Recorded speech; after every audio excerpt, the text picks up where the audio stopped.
యెషయా గ్రంథము 60వ అధ్యాయం 1, 2, 3 వాక్యాలు. ఈ 1, 2, 3 వాక్యాలలో రాయబడినటువంటి మాట, మొదటి మాట, నీకు వెలుగు వచ్చింది, లెమ్ము తేజరిల్లు. అంటే వెలుగు లేదు కాబట్టి నీ జీవితంలో నీకు నా వెలుగు ద్వారా నీకు మహిమనిస్తాననేది ఒకటి వాక్యం. రెండవ వాక్యము, ఈ వెలుగు లోకంలో దొరికేది కాదు, లోకంలోనికి చీకటి ఉంది, జనములుగా కటిక చీకటి ఉంది, లోకంలో లేని వెలుగు నేను నీకు ఇవ్వబోతున్నాను.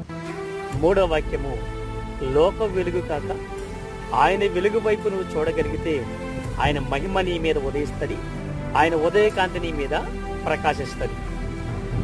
నా మూడవ వాక్యం మనం ధ్యానం చేస్తే, ఆ వాక్యములో ఆ నీకు కలిగిన వెలుగుకు జనములు నీ దగ్గరకు వస్తారు.